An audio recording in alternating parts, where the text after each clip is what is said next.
Olá, eu me chamo William Santos, você já me conhece. Hoje estamos estreando o nosso Topcast, as melhores conversas comigo, tanto a nível estadual, a nível nacional. Vamos receber vários convidados de todas as áreas para bater aquele papo bacana no Topcast que começa hoje. Primeiro, eu quero agradecer de coração a todos vocês que sempre estão me acompanhando nas redes sociais, também no programa de TV, no programa Top, lá na TV São Luís, Rede TV. Passamos agora 11 anos na Band, que quero agradecer de coração. E agora estamos na Rede TV, TV São Luís, todos os sábados, às 10h30 e também domingo, às 7h30 da manhã, além da coluna Top Social no jornal O Debate, há 16 anos, mostrando aí a sociedade maranhense e nacional e internacional também. E estamos também com a WS Entretenimento e Marketing, que é a nossa empresa de assessoria de imprensa e de eventos. E é com muito prazer que a gente vamos receber hoje a doutora Diana Ferreira, ela que é fonoaudióloga e diretora da Clínica Sete Fama, que tem uma história muito bacana para contar para vocês hoje na nossa estreia do Topcast.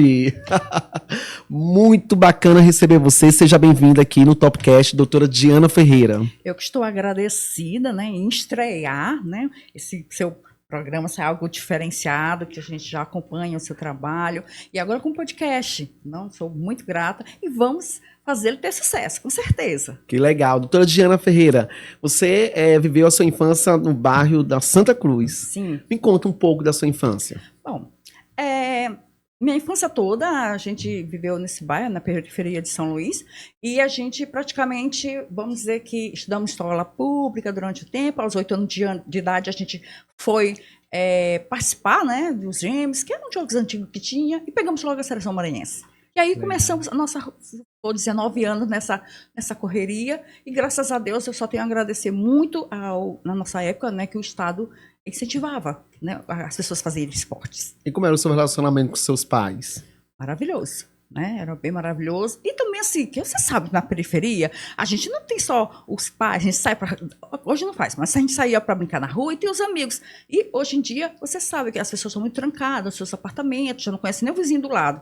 E no bairro você sabe como é. Passou mal, alguém te acode. Então, sempre tive um bom relacionamento com meus pais e os vizinhos, graças a Deus. Gente, o que é bacana, porque eu sempre gostei de morar em lugares populares, né? Porque na rua você já conhece todo mundo, já conhece seus vizinhos, você tem uma panificadora bem próximo da sua casa, você tem um açougue, tem uma feira, né? Faltou açúcar, você vai ali na vizinha, já pede um copo de açúcar emprestado, e aí essa relação é muito bacana. Eu também vim da periferia, né? Da cidade operária, cidade olímpica. Sim. Eu quero mandar um abraço especial para todos eles que sempre estão me acompanhando. E vocês são quantos irmãos? Bom, se eu for contar a história mesmo, nós somos 28 irmãos, 3 famílias, eu sou da última família, né, da terceira, mas somos todos unidos. Hoje já estamos com 25, já falecidos outros. Nosso pai teve 3 famílias, mas, graças a Deus, teve um proveito de unir, que a gente não existe irmãos, né? Como dizendo, irmãos de outra família. Não, nós somos só uma. Então, isso nosso pai nos ensinou e a gente somos muito unidos, graças a Deus. 28 irmãos? Sim, naquela época não tinha muita televisão, né? Era caro, né? Mas agora, ó. Mas tanto de pai e mãe, não? Não, eu sou a terceira família do meu pai, né? Sim. Isso, eu tenho a primeira, a segunda e nós somos a última praticamente. Mas é só uma que a gente é unida e foi perpetuado isso por nosso pai, a proximidade, graças a Deus. E seus pais trabalhavam em quê? Meu pai era relojoeiro, né? E também era design de joias na época. E minha mãe sempre trabalhou no lar, sempre cuidou da gente, né? Dona de casa. Dona de casa mesmo. Que legal. E aí, como foi sua experiência com o esporte, né? Você que entrou aí no James, como foi? Minha experiência, né? É uma coisa até engraçada. Eu resolvi jogar handebol, né? Sim. Na época, eu estudava no colégio público, eu tinha 8 anos de idade, e aí eu fui participar dos Gêmeos, que eram uns jogos que tinha, competição entre escola, jogos maranhenses. E ali eu teve destaque, e aos 8 anos eu peguei a seleção maranhense, né? Fui representar meu estado em outro lugar, viajei muito, E assim, a gente sempre teve um apoio, naquela época tinha muito apoio da parte do governo federal para que a gente pudesse estar lá, porque nem todo mundo tinha condições de comprar um tênis, comprar outra coisa. Então o governo bancava essa parte. Isso foi muito legal, porque fez com que incentivasse outras pessoas. Hoje em dia já não é tão, né, vamos dizer, você tem que custear tudo, já não tem aquele apoio Não como tem antes. apoio, né? Eu gostaria que tivesse novamente. Muito legal. E conquistou várias medalhas também, Com né? certeza, né? A gente recebeu, né? Hoje a gente tem a foto lá no Costa Rodrigues, graças a Deus, como destaque, a gente foi destaque na época. Recebemos vários convites para jogar fora do estado, né? Os olheiros, mas meu pai sempre foi muito, nunca deixou, nunca permitiu que eu saísse do ladinho dele, né? Mas eu sou grata por isso também, né? Porque me ajudou também a ter uma outra visão. E naquela época, quando a gente praticava esporte, como a gente era criança perto de adultos, praticamente, adolescentes, só tinha 8 anos, tinha assistente social que ficava conosco. E na época do China também, que ele pegou a seleção. Sim. Ele era a criança da parte masculina e eu era da parte feminina, né? Então a gente tinha essa parte da assistência social junto conosco na seleção maranhense. E desses lugares de São Luís, assim, gostava de frequentar, assim, que hoje você sente saudade, que existia aquele local que hoje não existe mais? Olha, um local de São Luís assim que eu sinto falta, né, mesmo, que eu já hoje não frequento, porque a gente já não vê mais segurança. Sim. Né? A Fonte das Pedras, meu pai me das levava Pedras. muito para passear nesse lugar, conhecer, né, a natureza em si. Mas hoje, assim, existe.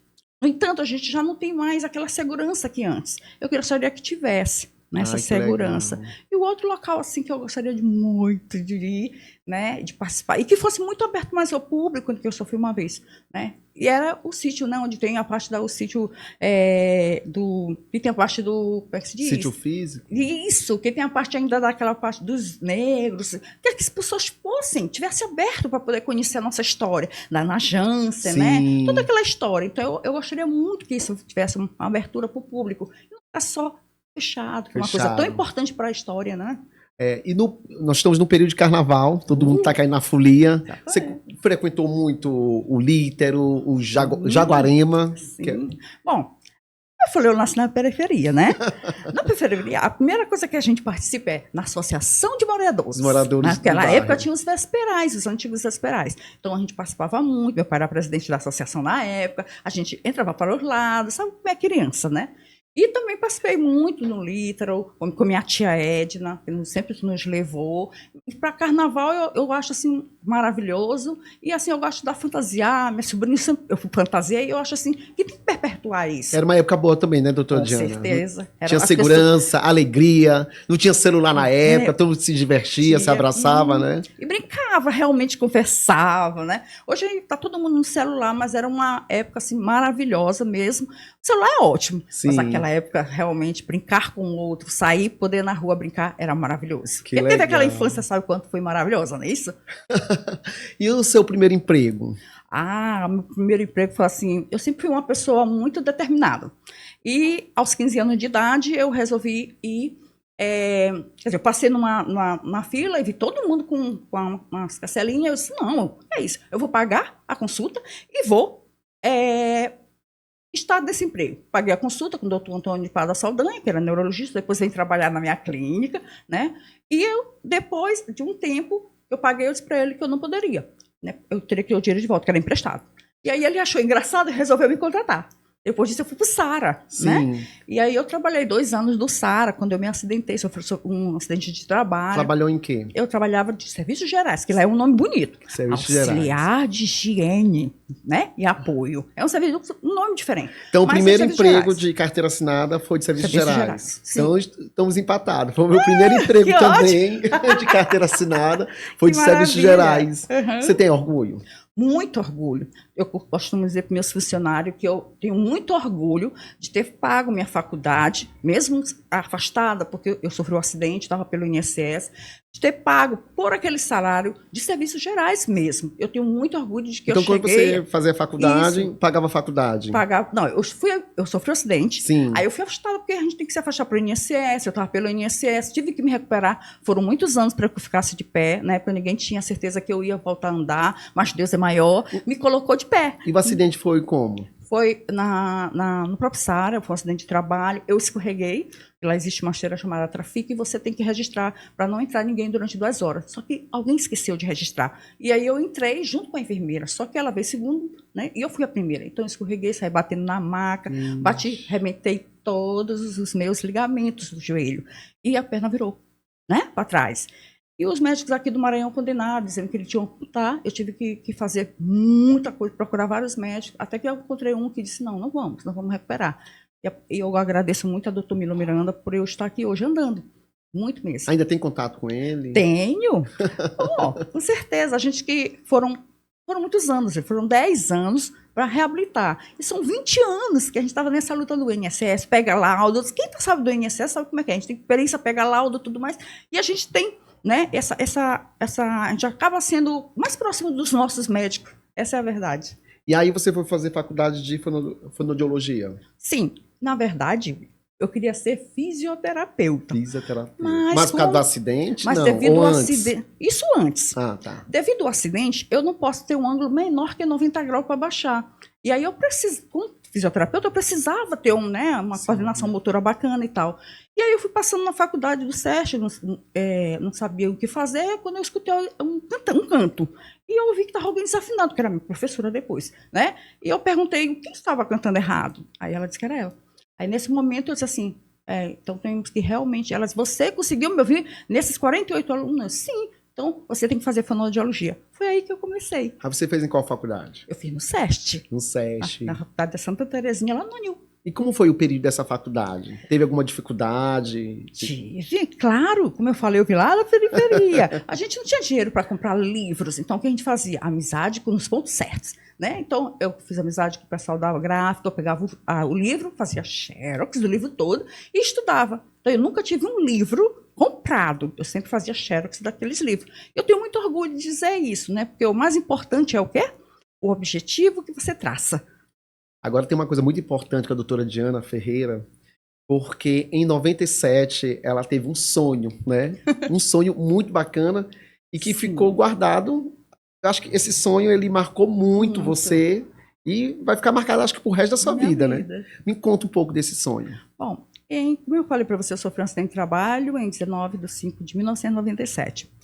E aí, como todo mundo dizia que eu não ia andar, né? Você acaba ficando depressivo, não sabe o que fazer, não que caminho seguir. E aí eu fiz a noite uma oração para Deus, Deus me mostra o caminho que eu devo seguir, né? Porque eu estou perdida. Não quero perder minha perna, eu quero que você me traga, me faça a cura. E aí eu dormi. Nesse sonho, teve um senhor que veio e disse o nome, me deu o nome na época, né? Disse, guarda bem. Aí deu o significado, guarda bem. E eu anotei numa cadernetinha quando eu acordei, né? Então foi 1997 isso. E esse nome é Clínica 7 Fama. E foi em 97 também, né? Isso foi em 97, mas a clínica só veio a mesmo Deus inaugurar. Em 2015 ela inaugurou, na burocracia, e em 2016 realmente funcionando. Teve uma ligação muito forte, né? 7 com 1997. Sim. Né? E aí você guardou esse nome, 7 Fama, e daí você abriu o seu primeiro consultório de fonoaudiologia. Na verdade, meu sonho era abrir um consultório. Mas Deus foi tão grande, maravilhoso, que Ele não me deu só um consultório. Ele me deu a clínica toda, né? Então, foi um presente de Deus meu. Aí, quando vou botar o nome, aí eu me lembrei da caderneta, corri atrás, que eu guardo, né? Guardei e fui lá. Não, eu quero esse nome, porque eu sei que vai ter sucesso. Eu sei que vai ser fácil. Eu sei que é um caminho árduo, mas eu vou alcançar. Então, a partir dali, ela se passou a chamar 7 Fama. E a primeira sede da 7 Fama foi aonde? A primeira sede da 7 Fama, ela fica no Quajap, né? Ali na Auxiliar 2, que é até hoje? Seguinte, até hoje. Na época ela era alugada. Mas Sim. Deus nos ajudou e, hoje, graças a Deus, ela é própria.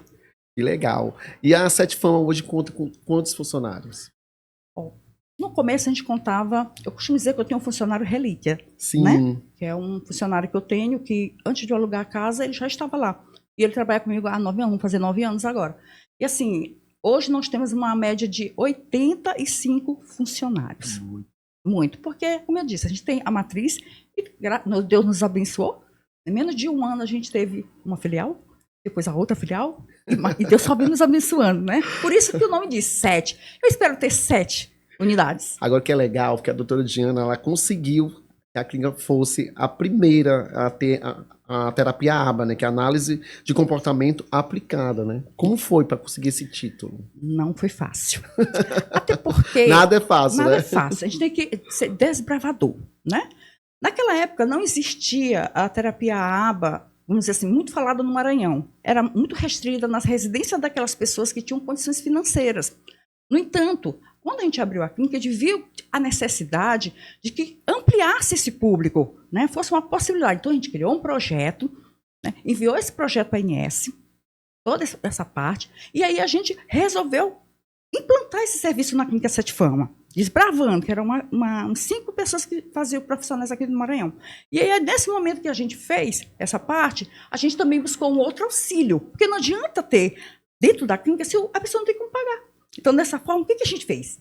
Resolveu jogar para o plano de saúde, convidou todos, fizemos o mesmo projeto e fizemos, junto à negociação, junto aos planos, que eles custeassem a terapia, né? Então, a partir daquele momento, a gente teve a oportunidade dos planos custear. E eu tenho muito orgulho de ser a pioneira, né, desse tratamento, que é muito importante para a criança autista, adolescentes e adultos, até porque hoje nós temos muitos adultos não diagnosticados, você sabe disso, antigamente não era tão visto o autismo como é hoje. Hoje está mais forte. Com certeza, tem muito mais tratamento, né, do que naquela época era confundido com deficiência mental. Mas hoje é tudo separado. Mas, então por exemplo, na época que as crianças eram bem imperativos, né? Essa criança é imperativa, essa criança não para.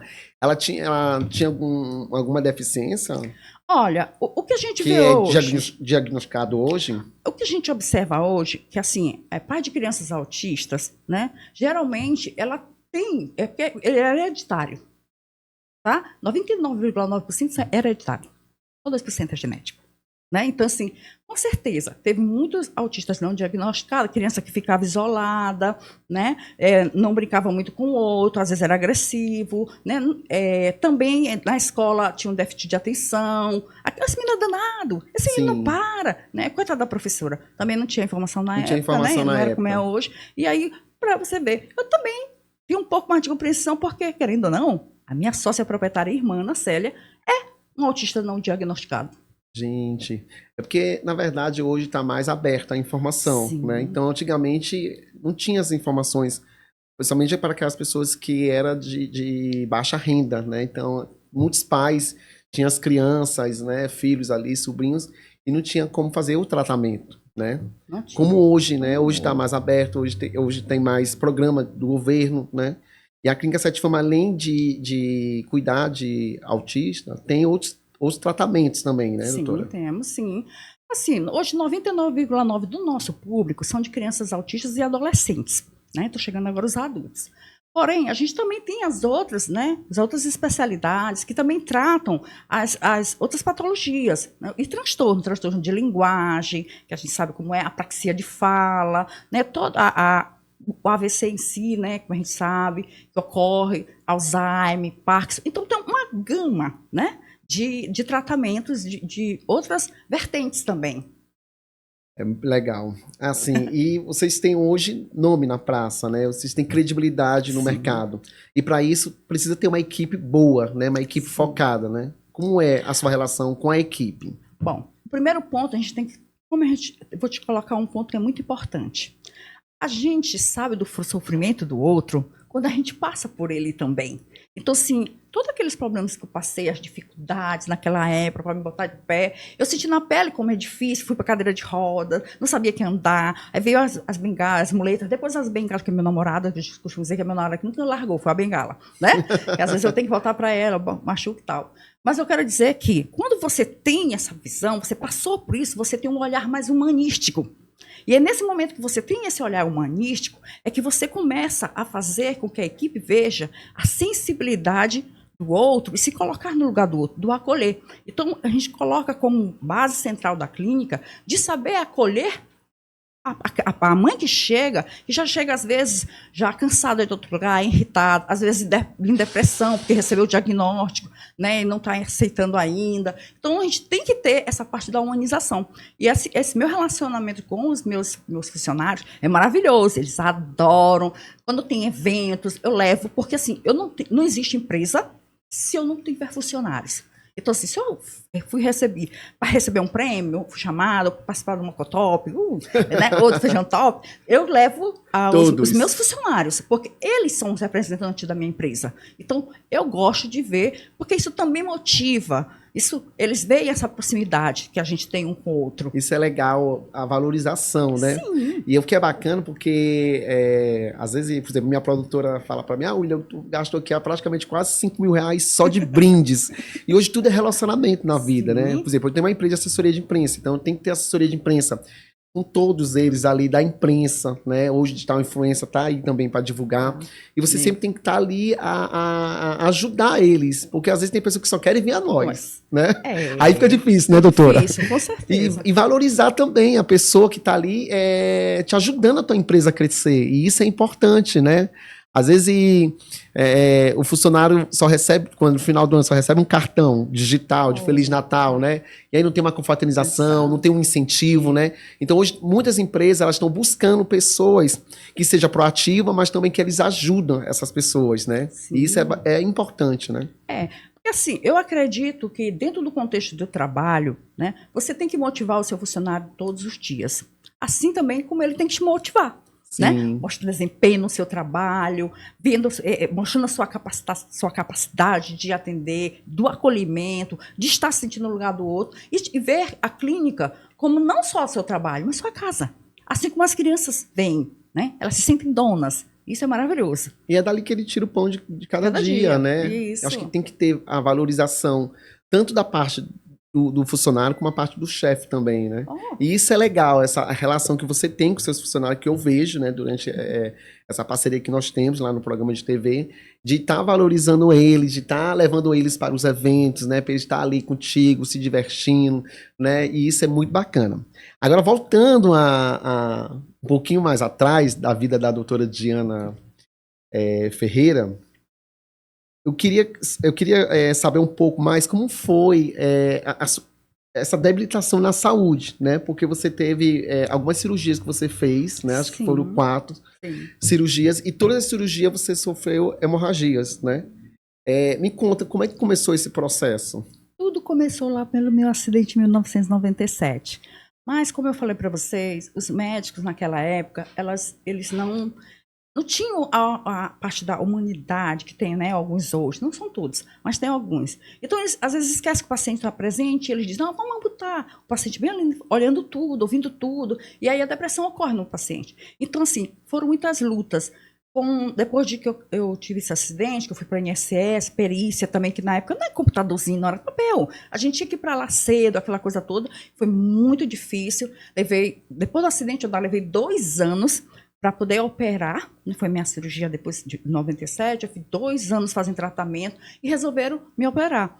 E aí, nessa cirurgia, foi a minha primeira probleminha que eu tive de hemorragia, né? Que eu tenho um problema de coagulação. Até então eu não sabia, que eu tinha uma imunidade muito baixa, né? Fui saber recentemente. E eu não sabia naquela época. Então, eu tive uma parte uma hemorragia grave e tive um problema cardiorrespiratório e acabei morrendo. Pois é, então quando a doutora Diana me contou essa história, né, dessas 4 vezes, né, que você fez a cirurgia, que teve a hemorragia, dessas 4 vezes você... Eu morri todas as vezes. Você apagou nessas 4 vezes. Eu morri mesmo, né? Mas que você tem que ter um atestado de óbito. Parou tudo. Na primeira eu tive 2 minutos, né, que eu simplesmente teve morte, como eles chamam lá, e aí foi feito o meu laudo, né, e também meu atestado de óbito, dizendo lá o horário da morte, aquela coisa toda. De repente, lá eu não me queixar, disse, não, tu volta que tem muito para fazer, me jogou de volta. Aí eu acordei, né, mas não tive nenhuma lesão cerebral, fiz todos os exames, toda aquela coisa toda, saí perfeita, como eu entrei. Eu só tenho a agradecer. Mas dessas 4 vezes que você chegou a morrer, né? Literalmente, praticamente. Estranho, né? É que é coisa estranha, assim, né? Algumas pessoas vão acreditar, outras não vão. Né? Mas... durante você estava apagada ali, você teve algum sonho, teve alguma lembrança, alguma coisa assim? Ou você apagou totalmente como nós estivesse dormindo e depois você acordou assim? Bom, na segunda morte, que foram 3 minutos e 40, também voltei, né? Mas assim que eu achei Da terceira em diante, eu realmente posso dizer que eu tive assim uma experiência, né? Porque eu falei o nome da pessoa quando eu voltei e que ele estava tendo ataque cardíaco. E corressem lá. Né? Então, nessa terceira... Outro paciente que estava no hospital? Estava lá era no São Domingo na época. Sim. E aí ele estava no quarto andar. E você estava em qual andar? Eu estava no centro cirúrgico. Sim. Aí eu tive a morte e já estava me levando lá para outro lugar, né? Que eu não gosto muito de falar o nome, né? Eu disse assim, despachando. Despachando. Né? E aí quando eu acordei gritando e tal, e eu disse assim, acorde o moço, que eu não vou dizer o nome dele aqui, obviamente, né? Que ele está tendo ataque cardíaco lá. Né? E aí os médicos me acolheram, rapidamente me levaram fazer o exame. Eu tive uma rotina assim de morre, volta, socorre. Aí se eu não morri lá naquela hora, quase eu morro depois, porque os médicos me pegavam e jogavam logo dentro da máquina para ver se eu tinha alguma coisa. Era uma agonia, né? Mas assim, a experiência que eu tive mesmo ocorreu nessa, né, a terceira. Depois eu fui saber que eles foram lá e o nome batia certinho, ele estava tendo realmente... Aí eu posso dizer assim que tive alguma experiência, né? Mas que eu não sabia, não conhecia aquela pessoa, nunca vi, né? Aquela pessoa. Mas você não chegou a... depois que você Sim. já voltou pro quarto, não chegou a conhecer a pessoa? Fui conhecer a pessoa, E você né? contou essa história para ele? Eu contei, né? Ai. E aí ele até sorriu, que ele disse assim, você morreu outras vezes e você estava morrendo e me viu. Eu digo, não, mas eu não lhe vi do outro lado. Eu lhe vi passando mal. Quem estava do outro lado era eu. Aí ele começou a sorrir pela situação. Gente, é hilário. Né? Eu vejo como... Eu até sorrio desse assunto, porque é um assunto assim, muito difícil de acontecer, né, com o ser humano, obviamente. E no momento que você encontra uma pessoa que você falou, né, que estava passando mal, e assim, você tem esse contato com ela, e você conta essa história, né, depois a gente estava sorrindo junto. Ele me agradeceu, obviamente, né, que ele estava só naquele momento, não tinha acompanhante. E aí ele me agradeceu. E eu sou muito grata, porque eu acho que tudo é o que aquele lá de cima quer, o Altíssimo. Então eu acredito que foi ele que designou, foi ele que mostrou, foi ele que não me quis lá, me jogou de volta. E na quarta vez mesmo, foi assim, eu acho que a mais difícil. Porque eu estava a quarta morte. Quarta morte. Porque eu fiz a cirurgia, morri para colocar. Dessa foi do braço, já não foi do joelho. Eu caí, né? E arrebentei os ossos da mão, tiveram que costurar com aço, tiveram que botar arte. E aí eu fui colocar. Né? Então eu tive o mesmo problema. Eu morri para botar, só que foi pouco tempo, né? E voltei de novo. Só que para tirar que meu corpo rejeitou. Mas esse aí também tem essas 4 vezes que você morreu, né? Sim. Os 4 têm um atestado de óbito. Todas têm laudos dos médicos e os atestados juntos. De óbito. Mas aí esses laudos você já apresentou para outros médicos? Todos. Mas assim, outros médicos diferentes? Sim, vários. E aí, quando eu apresento, eles dizem assim, não acredito. Você morreu esse tanto de vezes? Eu digo, não, porque eu morrer aqui então não vai ter problema, porque eu racei o caminho, né? Então eu vou voltar rápido. Então a doutora Diana é uma gata, tem 7 vidas. Eu espero. Mas na verdade, assim, eu acredito que Deus tem um propósito, né? Sim. E assim, eu acho que nesse momento foi muito difícil, porque minha mãe estava só, e o médico não sabia o que dizer para minha mãe. E esse eu demorei 5 minutos. Já estava realmente a pessoa me cobrindo, aquela loucura toda. Quando eu gritei, me tira daqui. Né? Mas, assim, eu acho que não tive nenhum problema também, graças a Deus. Por isso que eu acho que aquele lá de cima me abençoando, eu me considero uma pessoa muito abençoada. Por isso que eu gosto de trabalhar com parte humanística, olhar de um modo diferente, porque eu acho que quem recebeu muitas bênçãos, eu acho que os problemas que você tem são mínimos, perto do que você já passou. Então, não fique aí em casa achando que o seu problema é grande. Tem muitas pessoas que estão sofrendo maior que você, estão lá na luta. E nesse exato momento, né? Tem gente com depressão, gente com ansiedade. O mal do século é a depressão, né? E a solidão, a ansiedade. Mas, doutora, e o que você acredita após a morte? O que você acredita assim, quando de partir? Eu, assim... Pela experiência da terceira, né, eu acredito que após morte... Meu pai costumava dizer que após morte ele ficaria 7 dias em casa e depois ele subiria, não viria mais. Né? A gente foi educada com essa vertente. Eu acredito nessa parte. Né? Eu acredito e creio nessa parte. Por quê? Eu já tive várias experiências, já voltei lá, tudo, mas acho que o que eu lembro de um pouquinho é essa outra. Então, assim, eu acredito que a gente é uma matéria que ocupa um espírito, depois a gente vai para um lugar que é assim, determinado de acordo com suas obras e ações que você faz aqui. É o reflexo de lá. Então, eu acredito nessa pós-morte, né, nessa parte que você retorna. Eu acredito, sabe por quê? Lázaro estava morto, não estava? Sim. A Bíblia conta isso. Lázaro estava morto, mas Jesus diz assim, levanta-te. Ele veio de lá. Então, como é que eu posso dizer que não tem? Não é isso? Em vários momentos na Bíblia Sagrada fala dessa parte. Então, eu acredito sim. Qual é a sua religião hoje? Eu sou, assim, eu costumo dizer que eu sou cristianismo, né? Eu sou de Deus. Sim, né? acredita em Deus. Eu não tenho muita religião, não. Eu canto na católica, porque eu gosto de cantar e louvar, eu louvo desde os 8 anos de idade. Eu vou na católica, eu vou na assembleiana, basta eu precisar. Na assembleiana eu fui convidada, não tinha ninguém para cantar, até que eu achei um diamante no meio da multidão e resolvi treinar esse diamante.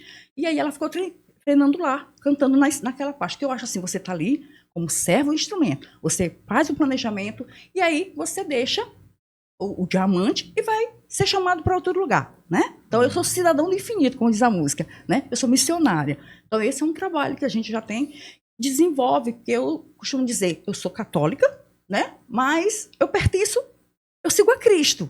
Onde me chamar, e ele assim achar que eu deva ir, eu vou estar lá. Legal. E essa experiência, você já contou nas igrejas, esse testemunho?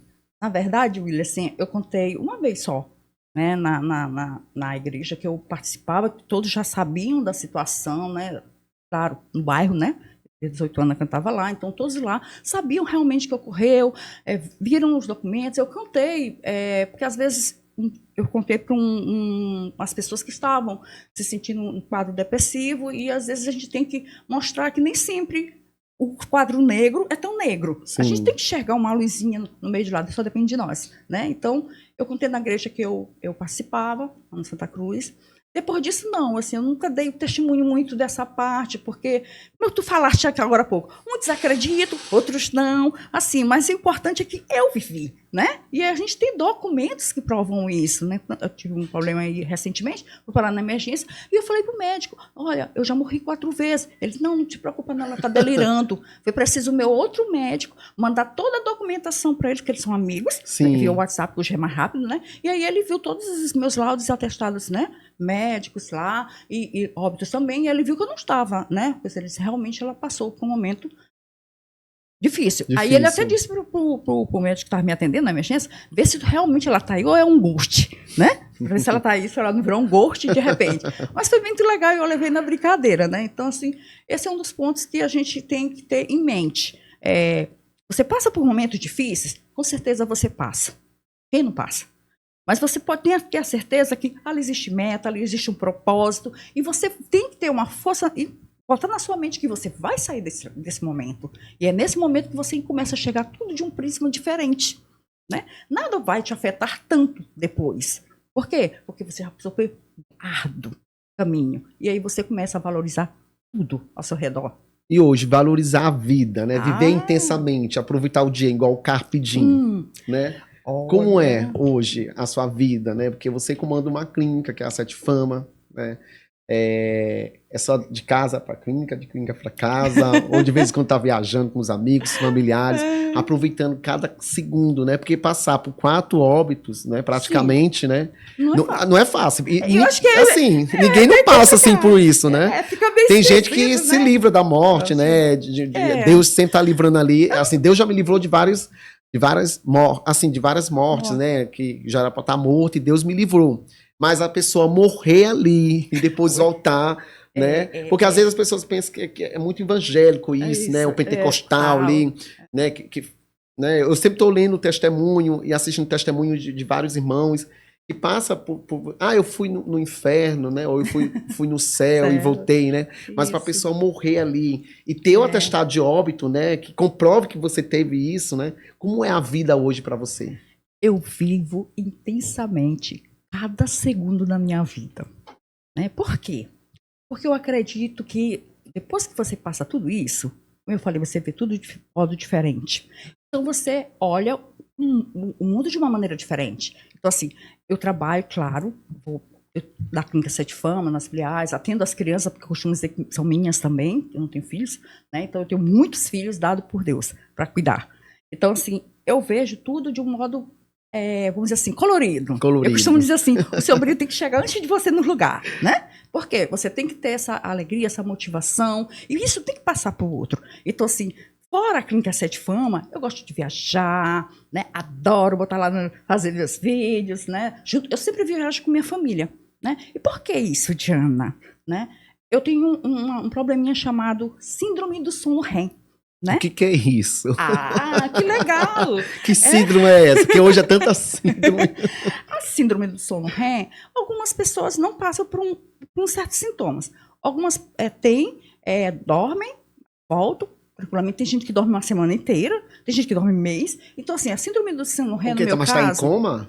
É, mais ou menos, né? Então, assim, é uma disfunção, vamos dizer assim, que ocorre. E, assim, nessa parte aí já é o médico especialista em sono, que cuida e tudo mais. E eu fui descobrir, porque esse nome é bonito, né? Mas eu fui descobrir recentemente. Por quê? Meu horário X, vamos dizer assim, que é umas 9, 9h30, eu não consigo Da ficar noite. acordado. Eu sou mulher do dia, não dá, à noite não dá.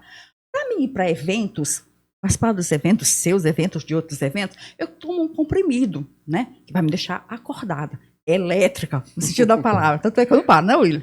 Elétrica. Mas a verdade é que a síndrome do sono REM, ela ocasiona uma disfunção que faz a pessoa desencadeia, né, a parte de que você dorme, né, num período X, você desligada, né?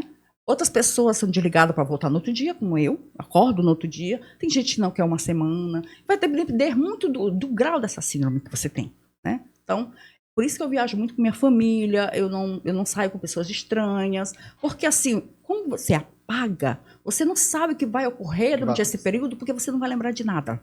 Né? Então, você tem um período X. Eu costumo dizer sempre assim, tendo mesmo esse problema. Eu sou desligada a X hora porque eu tenho que trabalhar em outro lugar, que Deus me chama para trabalhar. Então, assim, eu levo na brincadeira, né? Então, essa é a verdade.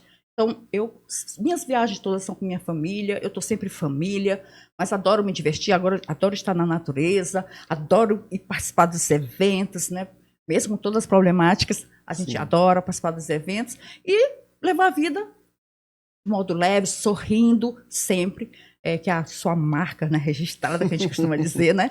E assim, a sua vida pessoal hoje, você tem que botar na mente que a vida não é só trabalho, né? Hoje nós estamos num mundo que as pessoas estão muito focadas, né, nessa parte do trabalhar e se esquece do divertir. É importante estar com a família, é importante estar com os amigos, o celular é maravilhoso, mas vamos deixar ele de lado, vamos conversar, né? Então, esses momentos maravilhosos, todos nós devemos ter, e nos centralizar nele da importância que ele tem no meio do contexto do nosso desenvolvimento também, e o exemplo que a gente dá para o outro, nossos filhos, né? Então, assim, eu gosto, adoro me divertir. Acho que tem que aproveitar a vida, né? Sim. Trabalhar e correr atrás dos seus objetivos. Mas qual foi o maior desafio, né, da sua vida? Além de passar por esses 4 óbitos, né? Que é uma coisa, assim, muito forte, né? Eu acho, assim, eu acredito que os óbitos foi milagre de Deus mesmo. Milagre de Deus mesmo. Assim, o maior desafio da minha vida foi provar para mim mesma que eu conseguiria sair daquela cadeira, que eu conseguiria sair daquela muleta, que eu ia andar, que os médicos todos diziam que eu não ia conseguir andar. Eu sou considerada deficiente físico, na verdade, né? Pelo Detran, pelo município, pelo federal. As pessoas não percebem muito, né? Não percebe. Graças a Deus. Se você não falasse, não ia perceber. Graças a Deus, não percebem. Porque eu tive excelentes profissionais que cuidaram da minha pessoa, que lutaram para que eu chegasse a ter uma marcha legal. Vamos dizer assim, que bem poucas pessoas percebem. Mas, assim, o meu maior desafio mesmo foi enfrentar a mim mesmo e me colocar, mesmo o médico dizendo, você não vai conseguir. Me colocar dizendo, eu vou conseguir correr, eu vou conseguir andar, eu vou conseguir me levantar. E aqui estou. Então, para mim foi o maior desafio da minha vida. Quando tudo dizia não, eu busquei o sim. É a persistência, a né? Persistência, a insistência. Por isso que eu digo, não desista. Coloca na sua mente, não tem essa palavra de desistir. Coloque na sua mente que eu quero, eu posso, eu consigo. Né? Só depende de você conseguir.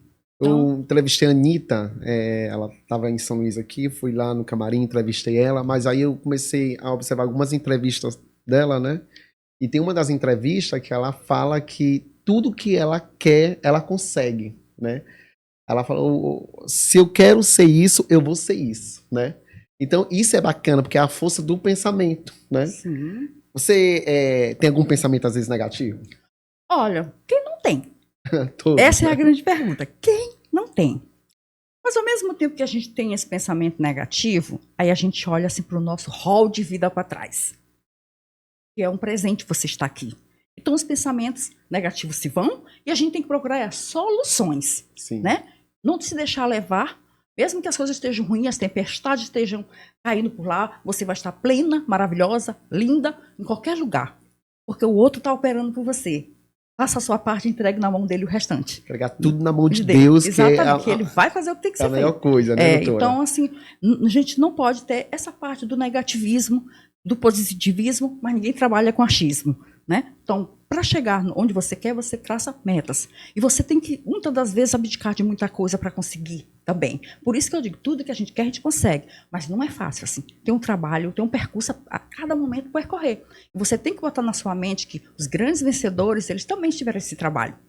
E você não é diferente. Você vai ter que também percorrer esse caminho. Mas muita gente vai querer desviar você. E aí que vem a sua fortaleza de manter o seu foco. No momento que nós vivemos hoje, né, nesse século, você acha que todo ser humano precisa fazer terapia? Olha, eu costumo dizer que a população em geral, vamos dizer assim, hoje nós temos uma geração cada vez mais estão encontrando como dizer, CIDs, como eu costumo dizer.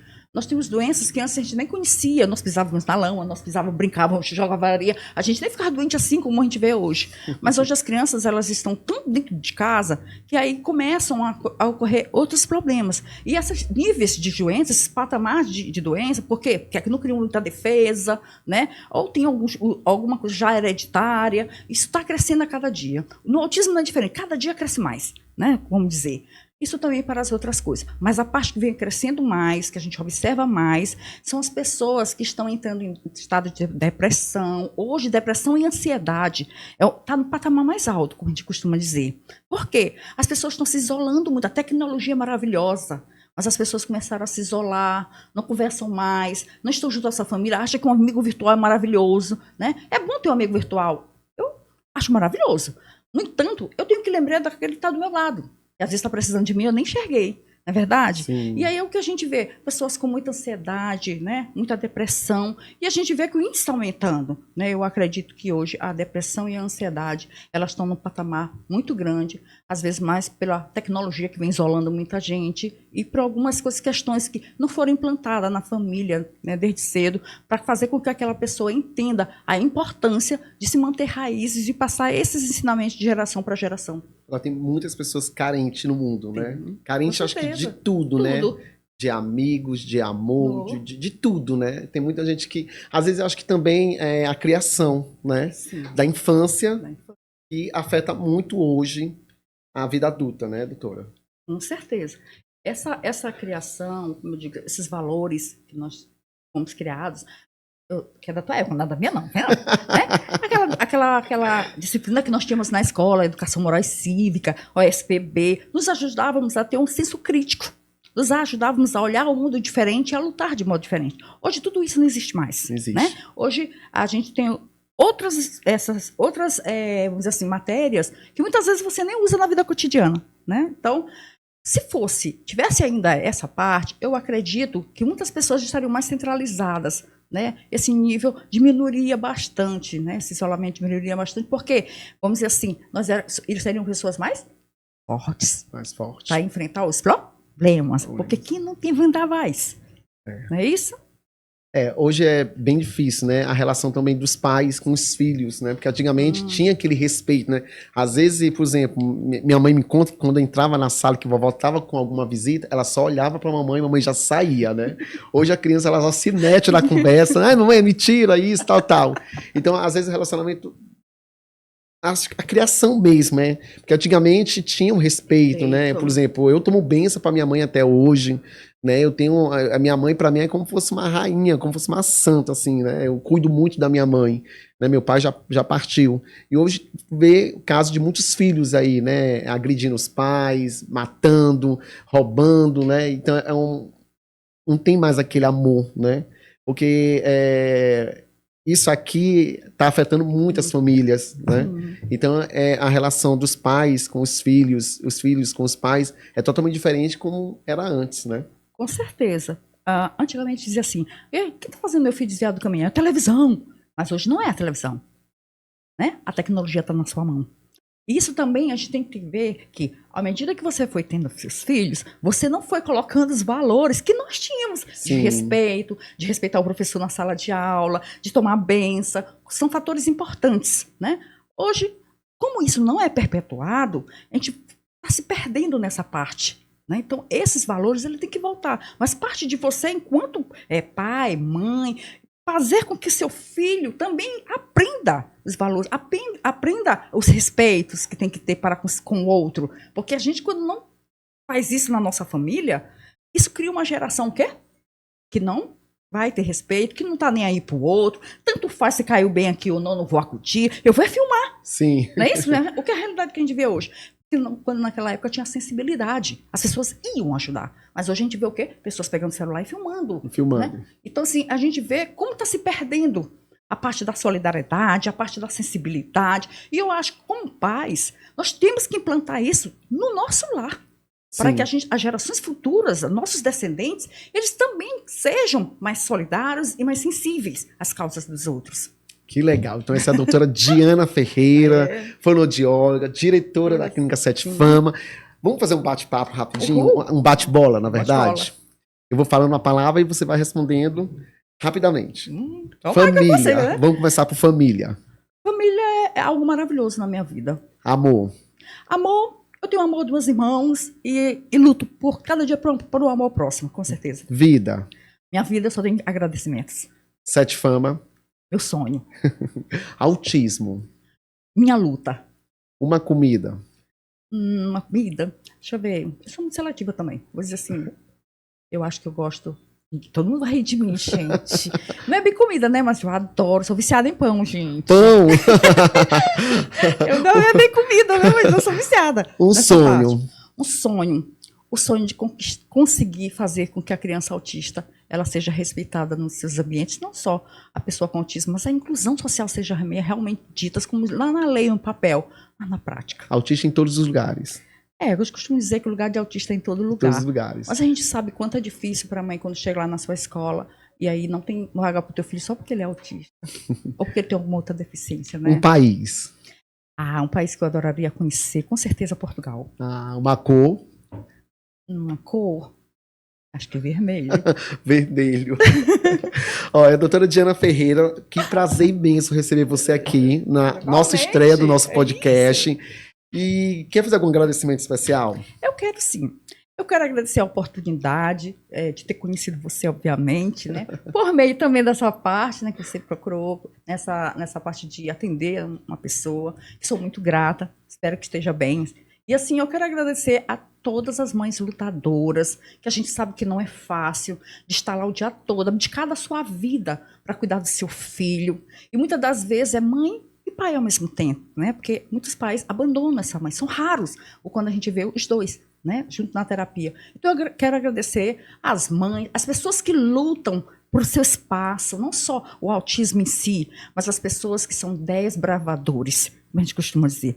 Mantenho o foco e coloco na mente que eu quero, eu posso, eu consigo, eu vou chegar lá. Eu agradecer a toda a minha família, amém, aos meus amigos, a você, as pessoas que me abrem portas, graças a Deus, né, que eu tenho essa facilidade.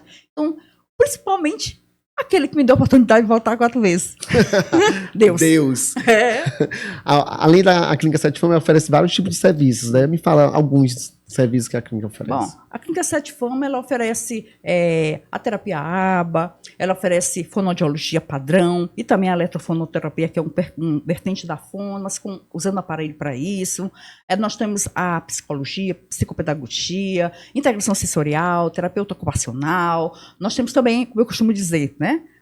Musicoterapeuta, né, dentro da nossa clínica, psicomotricidade e várias outras. Mas a gente não está ali só para reabilitar. A gente também faz a parte de ações sociais para ajudar crianças. A gente dá 12 brinquedos, no fim do ano a gente escolhe um município, vai para lá, faz toda aquela festa no município que, às vezes, o índice de pobreza extrema, né? E, às vezes, não tem o dinheiro só para comida, não tem dinheiro para comprar um brinquedo no Natal. Então, a gente fez com que nossas crianças aprendessem a tirar seus brinquedos, a pegar e doar seu próprio brinquedo para uma outra criança. Então, assim, a gente reabilita, a gente faz o social e a gente trabalha a inclusão. Recentemente você fizeram parceria com algum programa agora, não foi? E sim. Uma novidade muito bacana da Sete Fama. Na verdade é uma luta, vamos dizer assim, Sim. né? Então, a gente conseguiu, depois de muitas lutas, processos, junto à Academia do Autismo, né? Ser licenciada no Maranhão, a única clínica licenciada pela Academia do Autismo, o CIA Autismo, como é chamado, de trabalhar, né, com essa vertente da criança autista com as especialidades que nós temos, mas de um modo diferenciado. Ou seja, é um mérito, vamos dizer, um peso para a clínica em termos de cobertura, de licenciamento, de dizer sim, é uma clínica realmente de excelência, vamos dizer. Mas a excelência que a gente trabalha, o principal é a humanização. Esse é o principal. Que legal. Então, quem quiser conhecer a Sete Fama, como é que faz? Bom, hoje, como eu te falo, você já que celular assim, né? Vai lá nas nossas redes sociais do Instagram, @setefama. Mas também estamos localizados aqui no Coajape, na Auxiliar 2, Casa 20, quadra 1, né? E do ladinho dela, a nossa filial. Que legal. Então, hoje a gente escutou aqui a história da doutora Diana Ferreira, ela que é fonoaudióloga, diretora da Sete Fama, né? Primeiro emprego, Serviços Gerais, hoje é diretora, né? Hoje é patroa, com muito orgulho. E eu quero agradecer, muito obrigado por você ter atendido o nosso pedido, que a agenda dela é lotada, e foi muito massa esse bate-papo aqui na primeira edição do Topcast, né? A estreia. A estreia, com o pé direito. Pé direito.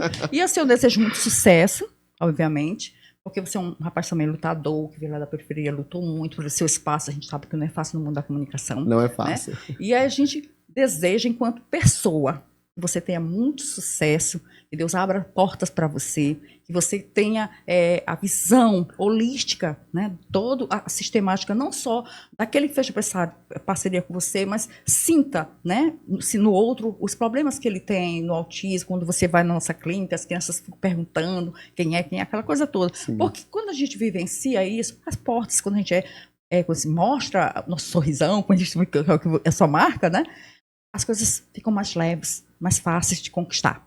Te desejo todo sucesso como pessoa do mundo. E como clínica, eu agradeço a oportunidade todas que você deu à nossa Clínica Sete Fama e ainda continua, né, conosco, nos ajudando nessa parte do marketing também, que para mim é maravilhoso. Então, gente, eu quero agradecer de coração a Sete Fama, que sempre está me atendendo.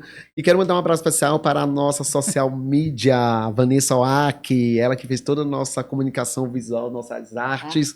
Tá muito bacana, gostei demais da logomarca, das fotos, né, que tá bem tratado. Agradecer também, gente, todas as pessoas que cuidam de mim, porque eu estar aqui no podcast, para estar lá na televisão e nos maiores eventos, eu tenho que estar bem arrumadinho, né? Então quero agradecer toda a equipe do Salão Werner, em especial o meu cabeleireiro, Paulo Fontinelli. Quero agradecer a Fabiana Unhas e Arte, né? O Salão Werner fica localizado no Shopping da Ilha, perto da CIA. Já a Fabiana Unhas e Arte fica localizada ali no Monumental Shopping, no quinto andar, né? Já faz muito tempo que faço minhas unhas lá. Quero agradecer a Clínica Pé e Vida, que é a podologia, né? Quero agradecer também o nosso barbeiro, Arthur, que é da Dom Diego Barbearia, que são 2 unidades no Coajape e na Ponta do Farol. Eu quero agradecer tanta gente, especialmente ao nosso Senhor Jesus Cristo. Agradecer a doutora Tiana Paz, que sempre está cuidando de mim aí, né? Tanto facial como corporal. E agradecer a você, né? Pelo seu carinho, pela sua audiência. Voltamos no próximo, né? Mais uma edição do Topcast. Enquanto isso, você fica me acompanhando na TV São Luís, Rede TV, no programa Top, aos sábados, às 10h30, eu espero vocês. William, não assisti no sábado, 10h30, que estava ocupado, estava na feira, no supermercado. Não se preocupe, porque domingo, no Cagado dos Pintos, como é que fala, né?